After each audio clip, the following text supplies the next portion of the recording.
So... Okay. Focus. Focus. Now, I expect all of you to put in your stargazing hours outside of class. Is that clear? But, Professor, it's freezing out. Mere cold didn't stop the great stargazers of the past. Look only to the astronomy tables they erected throughout the highlands from which they gazed millennia ago on the very self-same stars above us. Is that clear?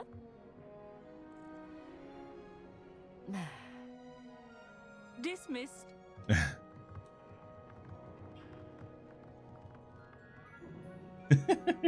Oh, hello. I'm Amit. We met in potions class. I'm happy to report that we've yet to have any explosions in this class. Oh, hello, Amit. Nice to see you again. Did I hear Professor Shaw say that you don't have your own telescope? I have a spare one you could borrow for the rest of term. That's very kind of you, Amit. Are you sure you won't need it? I'm certain. It's my old one. I finally got my hands on the new Celestia Contemplar. You've heard of it, I assume? I mean, of course you have. It's only the pinnacle of all personal stargazing implements. But my old model's not too shabby either. Goblin-cut glass, first-rate optical enchantments. Hate to think such a fine instrument is just collecting dust. Well, thank you, Amit. Think nothing of it. Anyway, the telescope's in the storage room right underneath us. You can't miss it. I have some, reading to finish on the lower deck. Reading. Come find me there afterwards, and bring the telescope. There's something I want to talk to you about. It can't be those things that are floating around where you need to stargaze, is it? Stargazing as long as I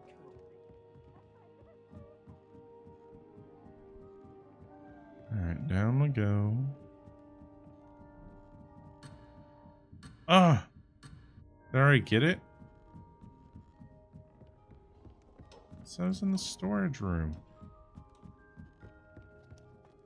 Oh, that's right. It's underneath here.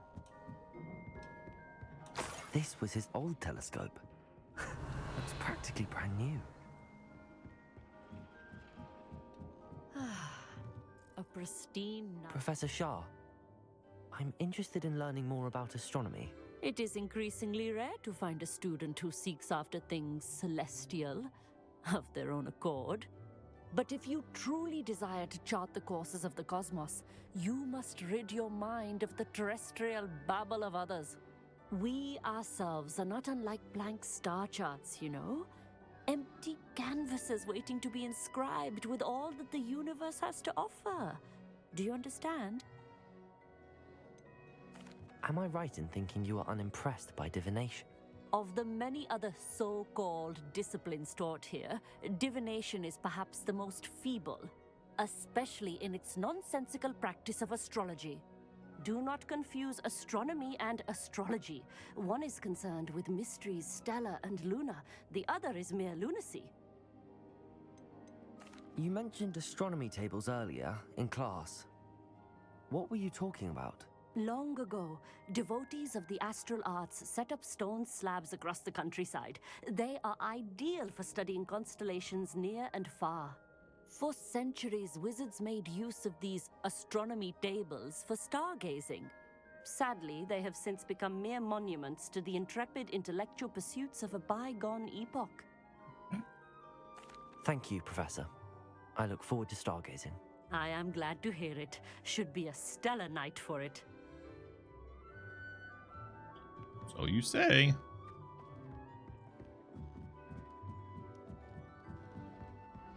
The perfect night for... Oh, hello again. I have the telescope. It's nicer than I'd expected. I would not offer a prospective stargazer a third-rate lunoscope. But there is, something else. Yes, what is it? You remember those astronomy tables Shaw was going on about? It just so happens I've been reading up on them a little myself. And it seems there may be one right here at Hogwarts. I believe we could use it to find hidden constellations. And you need someone to help find it. I do. Are you in? no one from the Gobstones Club will go with me. Said they'd rather get spit at by a stone than... Well, they are cowards. Let us get moving while the stars are still out. I'll show you how to use that telescope once we get there. I promise. No need to convince me. Let's get going. Brilliant. You won't regret it. Shall we? We shall. There's one over in the herbology area, and then there's one up on top of the tower, or stone there. The table is on a castle wall ahead. Look for a stone platform, something that doesn't quite belong. We'll know it when we see it. Onwards we go then. Some say the locations of the tables were originally marked by centaurs for ritual stargazing. It is nice having a fellow stargazer to explore with. Happy to be here. It is good to leave the classroom now and then. It's not that creepy out here at night, is it? The Gobstones Club are cowards. Here I am, charging ahead. Why don't you lead the way? If you're sure. Coward. Oh.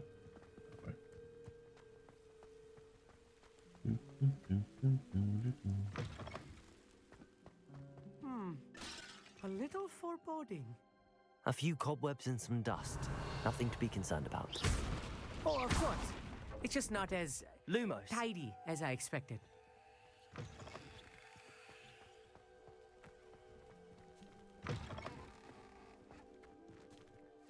Reparo. Confringo. Lumos. More cobwebs. You don't think any spiders might be lurking about? Oh no. Not this close to school, I meet. Come.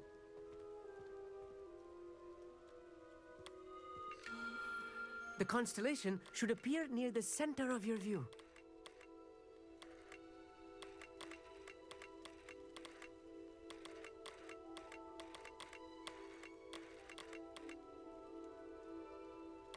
As soon as you've lined up the telescope, we will be able to fill out our star chart.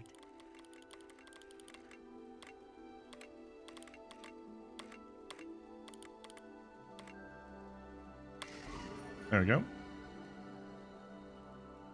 Lyra. I was right about the tables. They really are gateways to the far stars, just as the book said. And your contribution was invaluable. Rest assured, you shall be credited in my memoirs one day. For what? Find them all for you? Thank you, Amit. I look forward to reading them. And I look forward to writing them. This is only the beginning. You will find more tables like this one throughout the grounds and forest, all beckoning to be discovered by a worthy astronomer. And if I have ever seen one, it's you. Oh, and about my old telescope, don't bother returning it. You should keep it. That's quite generous. Thank you. You are welcome. It has goblin-cut glass and a gobbledygook inscription. I'm Gobbledygook. practically fluent in gobbledygook, you know. It's all in the throat, really, gobbledygook, you know, and how you pronounce your R's. Anyway, glad our adventure was a success. I will see you soon. Bingo. Quest complete. Astronomy class. Find astronomy tables. Incredible! Which means that should be all of the challenges. An exploration unlocked. Yes. Landing pads, magic, and there they are. Good. And now to go to the second one because I know where it is. Never.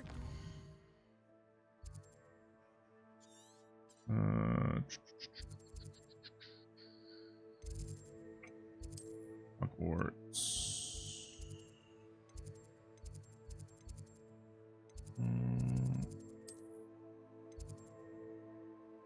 Oh, outside the grounds. I need this one.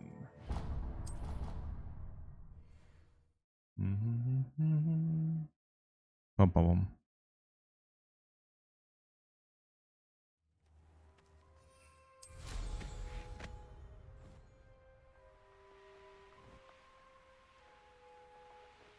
This one is over here by herbology.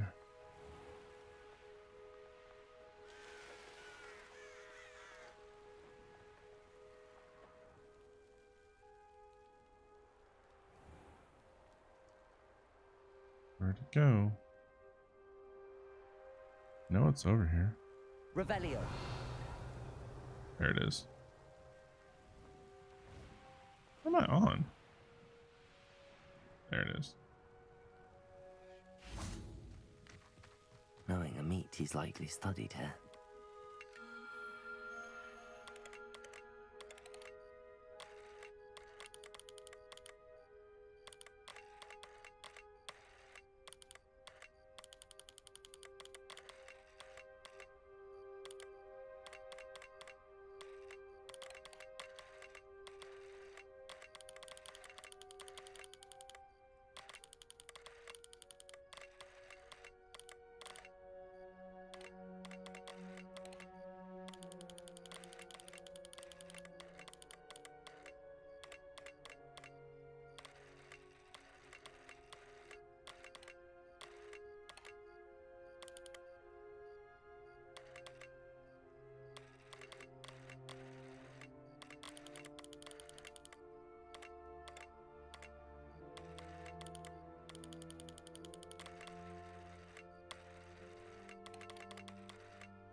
Bingo. Phoenix. All right.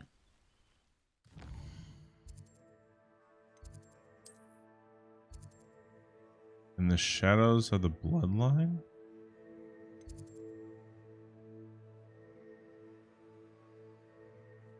Okay.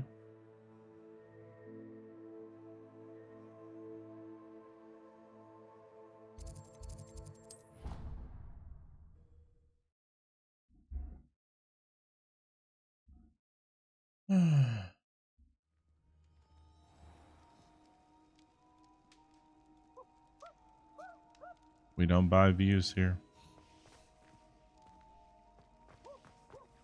Anything to do with the dark art should be avoided. It's too risky.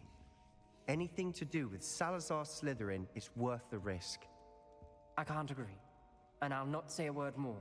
I'm sorry. I won't give up. What were you and Ominous speaking about? He's being ridiculous. Apparently, Salazar Slytherin had a secret scriptorium here in Hogwarts. Ominous swears it was used for the dark arts, so he wants nothing to do with it. I reminded him that Anne needs a cure. This scriptorium could hold the answers we need. The dark arts do pique my interest.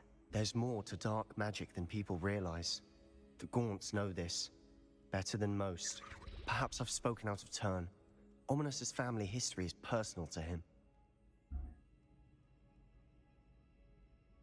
I'd like to know more about it if you wouldn't mind telling me. I won't repeat it. Very well. But do keep this between us. Ominous learned dark magic from his parents. Are you familiar with the Cruciatus Curse? What does the Cruciatus Curse do? It's known as the Torture Curse. Crucio. It inflicts intense, excruciating pain on the victim. Apparently, his parents and older siblings had no qualms about casting it on muggles for sport. Ominous described the sound of the victim's cries as horrific, so the first time he was asked to cast it himself as a child, he couldn't bring himself to do it.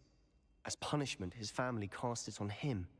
The anguish was so bad that when asked to cast it again, he relented. I have repeatedly assured Ominous that he did what he had to, but he still hasn't forgiven himself. How horrible. Poor Ominous. He was only a child. He shouldn't blame himself. After that incident, the rift between Ominous and his family only grew. That is until I came along. Every moment he isn't at Hogwarts, he's with us in Feldcroft. Ominous trusts me. And more often than not, he winds up listening to me. I'll remind him of that when I follow up about the scriptorium. Watch for my owl. I'll have news soon enough. I'll make Ominous understand. He'll change his mind. Revelio. Hopefully you're not prying too much. Okay. So there are still 10 field pages. And there.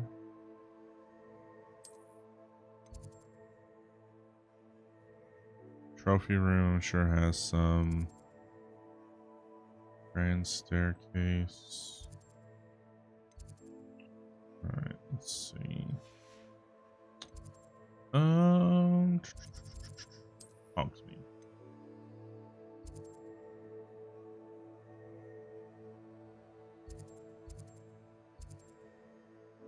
Oh. I should have gone to my room first. Hold on. I've always said that travel broadens the mind. Hogwarts. Go to my room.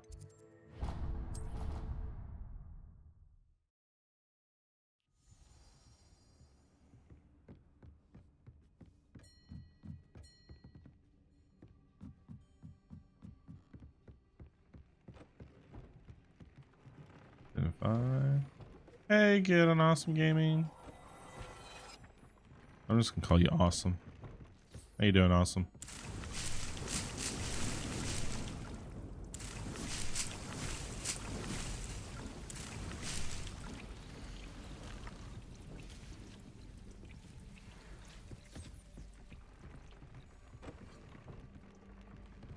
Interact with the loon.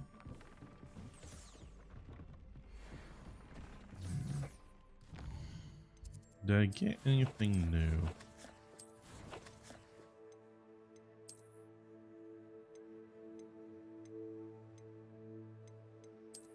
I don't think I did.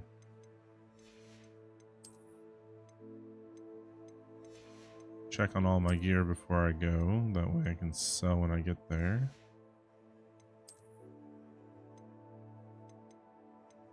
Ooh hoo hoo. We got a new scarf. Whoop. Ooh. Oh, I like that. That is pretty.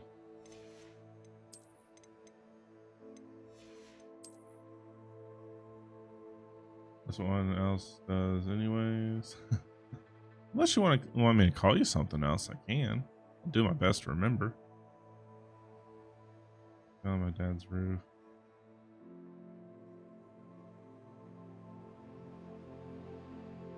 Oh. Well, hopefully I can help you with that.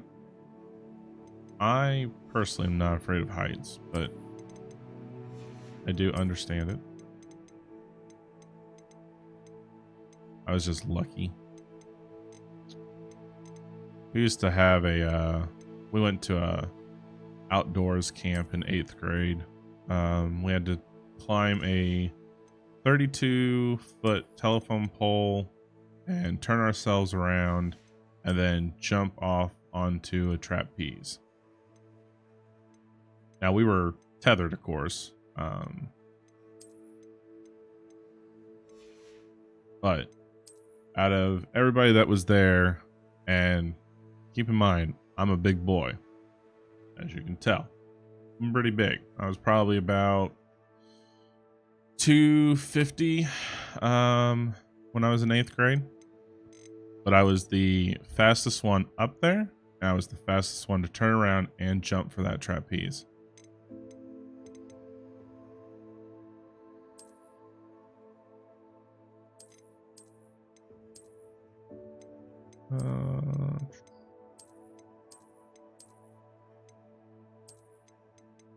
Got a better Slytherin outfit. I really don't like the high.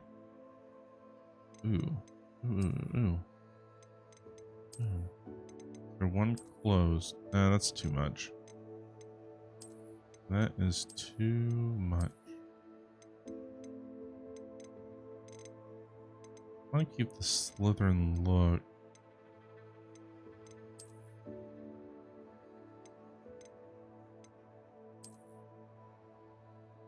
It'd be nice if those were more closed up. All right, let's just go with that. Class surfaces with a safety bar. Getting on and off ladder. Yeah. No,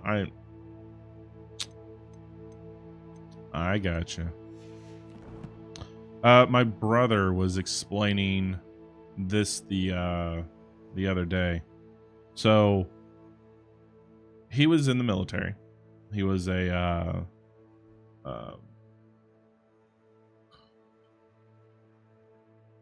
he was in the Army Reserves. So he went through boot camp. He did tethering down off of walls. He had a helicopter training where you were on the back of a truck and helicopter comes in, straps you, and you strap in and the helicopter takes off. He said during all of that, he never had a fear of heights. But when he gets on a Ferris wheel, his fear of heights kicks in. And I told him it's because you're not in control. And I can understand this because when we went to Tennessee, you know those trams that you just kind of jump into a cart, but even in a ski lift, it's kind of like a ski lift. It takes you up the mountain. Well, there's no seat belts and it sways. Well, the person that I was sitting with didn't know how to sit still. So his moving moves the bucket, which in turns moves me. And I'm out of control. I have no control over this whatsoever. So the fear of not being in control of your own safety is the part that kicks in. Ferris wheels don't really have seat belts, so you're not strapped. If something happens, whoop, there you go. And I told him it's because you are no longer in control. He goes, well, I'm not in control of the helicopter. I said, no, but you're in control of holding on to your own safety to a tethered line that is connected to that helicopter. You may not have control of where the helicopter goes, but you have control of how safe you are. So, you know, being up on a slanted roof, not being tethered, and just free, not in control if, say, a shingle happens to slip, I get the fear. I do. Yep.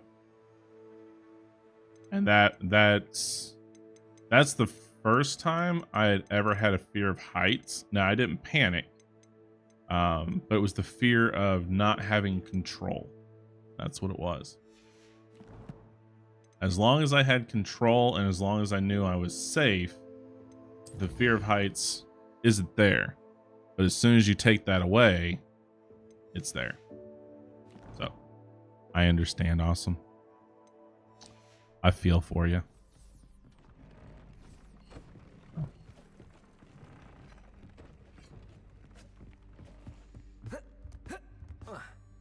Whee! Dubby. That's not Dubby. I like Dubby though.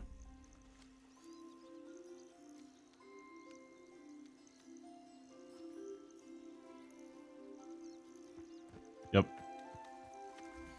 It's the fear of movement or the fear of losing control. That's what it is. That's what it is.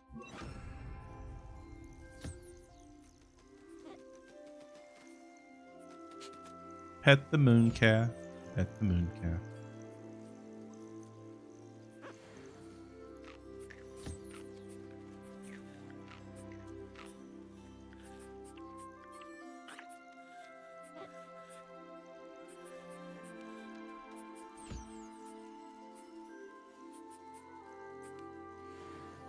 Your feathers.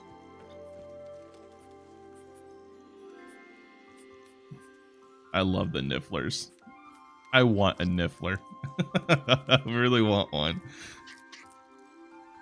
They're so cute. They're like little platypuses. I've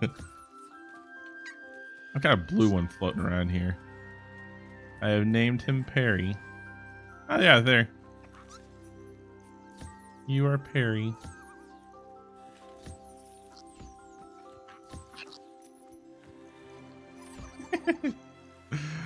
Oh, so cute. I mean, I'm a manly man. This is not cute. This is ridiculous. I have to interact with all these animals just to get some fur and some feathers. This is ridiculous. So cute.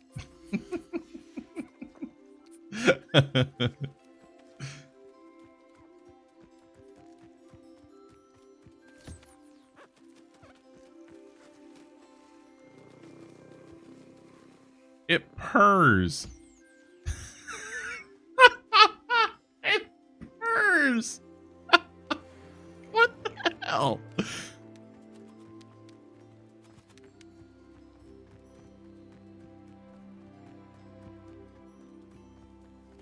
You don't get left out, little birdie. I need your feathers. For what reason, I don't know. But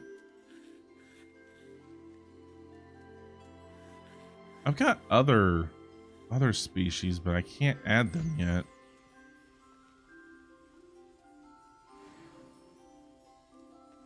Love the way they waddle. Just walk in and all the animals. In time when I lost my dog. Yeah. Sorry that you lost your dog. We haven't lost our dog yet. She's still young. But we have lost 3 cats.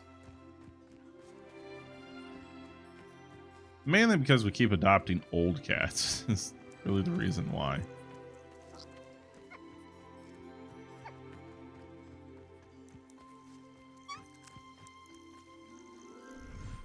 But we go to the shelter to pick up a new animal. And you know, they'll have an animal that's like 12 years old and nobody's wanting to adopt it. And it's like, oh,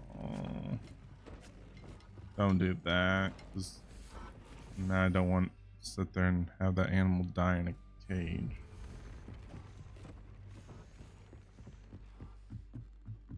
So, we adopted one because she was 12. We took another one in.